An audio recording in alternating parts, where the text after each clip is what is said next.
Hello, my name is Greg Gresti. I'm the Regional Business Manager for JCB up in the Northwest. I've got to say I am enjoying the sunshine. It's raining up in Seattle, which is nothing new. But anyway, I'm here to discuss a little bit about our compact telehandlers. I guess I would like to talk, first of all, a little bit about JCB. Are you all familiar with who JCB is and what they are? JCB is the 5th largest family-owned business in the world. We are owned by the Bamford family. JCB stands for Joseph Cyril Bamford.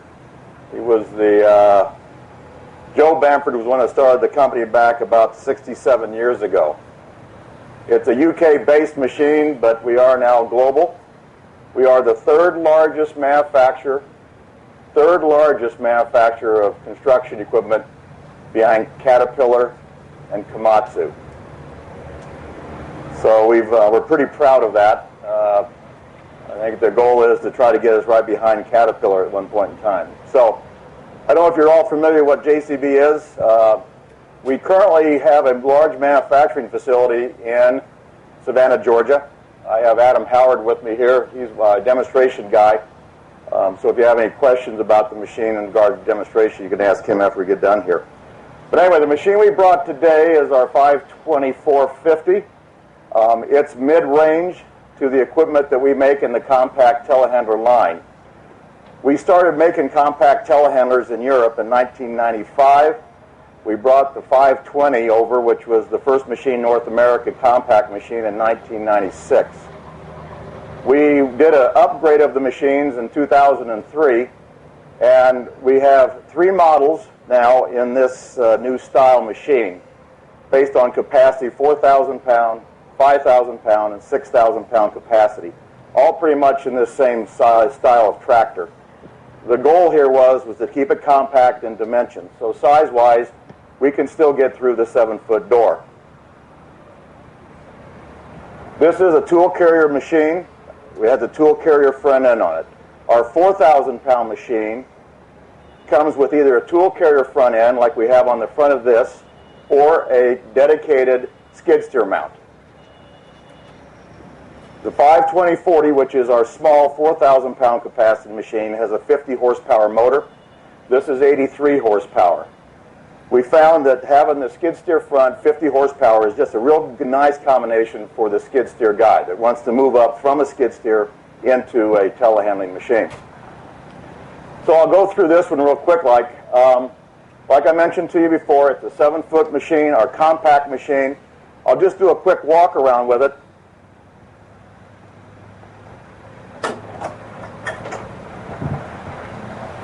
One of the things that we're very proud of at JCB is our machine is almost totally JCB.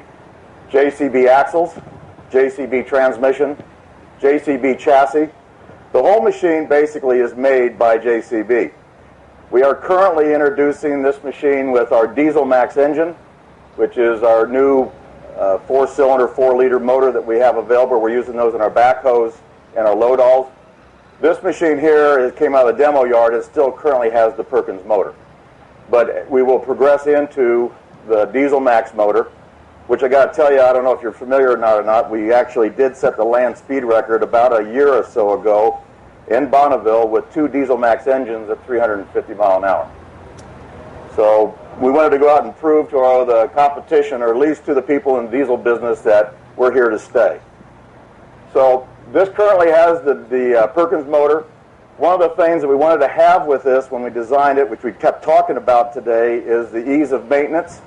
So most all your everything ground level here is basically for your daily checks, checking your oil, checking your coolant, ease to get in to get your hydraulic fluid and that sort of thing.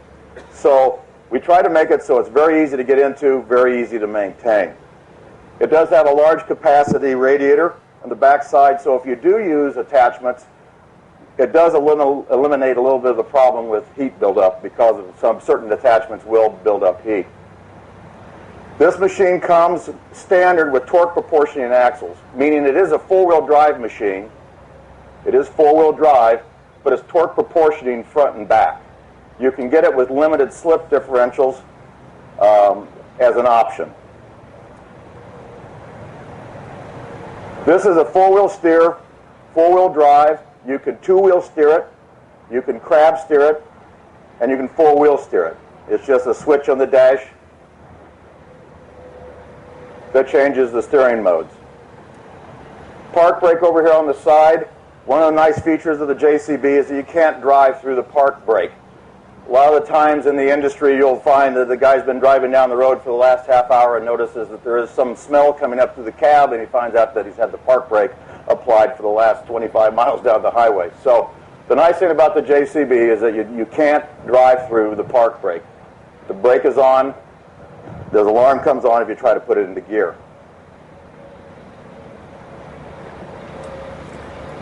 The controls on our machine, we try to make it as easy as you can to get in and out of the cab. We mentioned that a lot of times in this type of machine that you'll be getting in and out of the cab quite a little bit. So we try to make it so it's about a 12-inch step, 13 inches up to the step, 12 inches of ground clearance. So the 12 inches of ground clearance gives you good capability or drivability around job sites, but still allows you to step into the machine fairly easily. Our early machine that we had, the 520, had a synchro shuttle transmission, wasn't hydrostatic, and it was a little bit harder machine to get into, but for some reason the rental industry still sticks with us on it. This comes with what we call a loader style control lever. It's a single control lever. Forward and reverse is a switch on the control lever, so it truly is a true wheel loader type control. Boom up, boom down, bucket curl on the single lever, then the other lever is for your telescopic. The small lever on the back side is for your auxiliary hydraulics, which gives you 22 gallons on this particular machine, 22 GPM on the auxiliary hydraulics, which is standard. Flat face couplers for any attachment you want to put on that's hydrostatically driven. We talked a lot about this tool carrier concept and how the boom is designed. This truly is, we don't want to talk a lot about ground engaging, but this machine actually can act as a wheel loader. It has about 9,000 pounds of breakout force, which is considerable for a small machine. On the back side, if you notice, we do have, you can't see it in the back, but it does have work lights in the back, which is standard, work lights in the front, which are standard. The counterweight, we have a tow hitch on the back. You can get, as we mentioned before earlier this morning, you can get a hydrostatic or hydraulic or a manual tow hitch, the 10,000 pound hitch with brakes, if that's what you might need. We do find that in some of the farm applications. 20-gallon fuel tank on the other side of the machine, very easy to get to. It does have a battery disconnect, which we mentioned today, as far as a form of a vandal protection system to it. 2-speed travel. High speed is 20 miles an hour, 19.8 miles per hour. It does have a low speed also. 2-speed hydrostatic transmission. It also has a float to it, which I don't know if you're all familiar with what float control will do. But you can actually set the boom, set the bucket on the ground, set our float control, and the float will contour with the ground.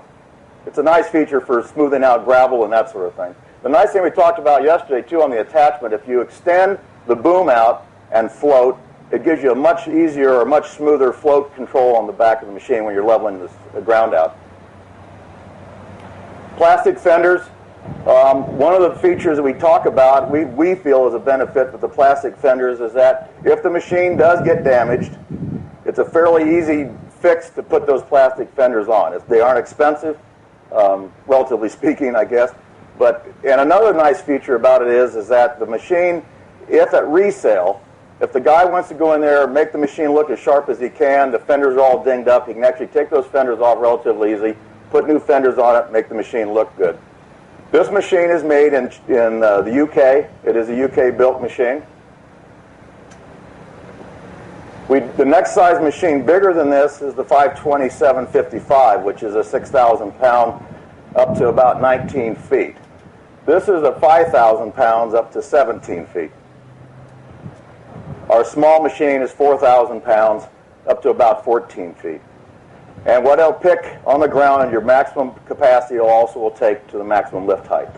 This machine has got around 2,700 pound capacity at about 10 foot in front of the machine, forward reach. So it's a beefy, stout little machine. JCB historically has always made just machines that just, if a little bit's good, they feel like more is better. So they usually put a lot more steel in these machines. You can get it with the belly guards on the bottom side if you're concerned about contamination coming up to the bottom side of the machine.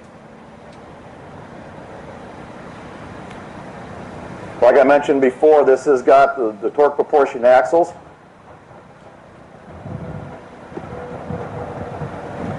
Comes in a cab or canopy. This is the canopy machine.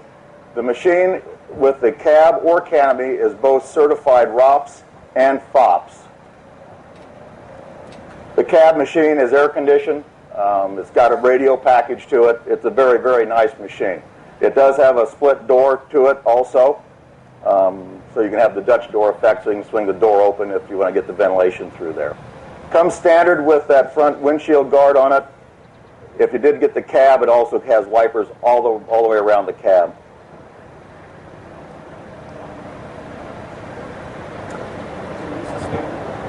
That is standard, yeah.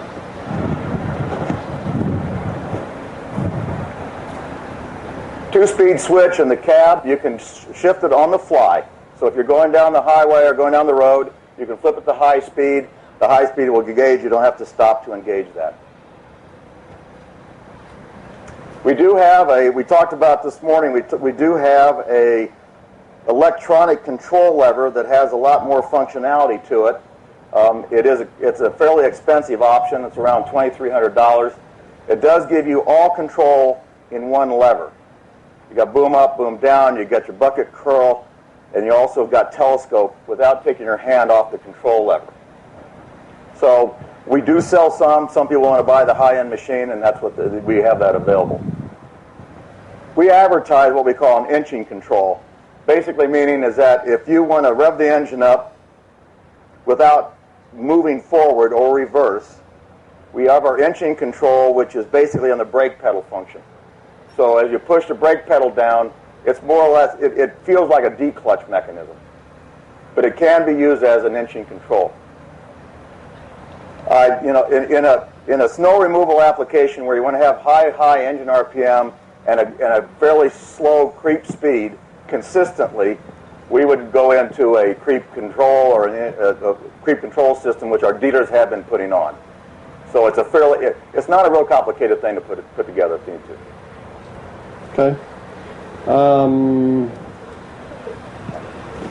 Clear up a little bit of my understanding on this. The 50 horsepower engine that comes with the skid steer product, so to say, competitive product. Yep. How when you switch over to the Dieselmax, you're talking about this 4-cylinder, 4-liter engine. Will that be the same engine? Well, I mean, are there two separate engines that will then still be produced by you guys? Good question. At this point in time, the Dieselmax motor will go into the 83 or the 80 horsepower unit. Basically what it is, it's our 4-cylinder engine non-turboed. So it'll be the 4-cylinder engine that will go into this machine. Right. On the 520-40, on the 520-40, we'll probably maintain the Perkins engine on it, 50 horsepower. So it was the 520-40 is the one that has the skid steer? Correct. Skid steer front end. Now you can either get it with the skid steer or you can get it with a tool carrier front. The majority of the machines that we sell in the 520-40, which is the 4,000-pound capacity, 50 horsepower machine, we normally sell that with the skid steer front on it. And I've got to believe, I mean, that all of the new engines are going to be coming out. The Dieselmaxes will be Tier 3 compliant. Right. The Dieselmax engine, I just, without talking a lot about it, we're real proud of the Dieselmax engine. The engine right now is, we can become up to Tier 4 compliant fairly easily. The machine has been structurally built to work, quite handily up through whatever Tier 4 regulations we're going to be involved with. Tier 3 will be very easy for us to walk into. So it's just more of a fuel pump change at that point in time. But, so that should be coming here whenever it's available.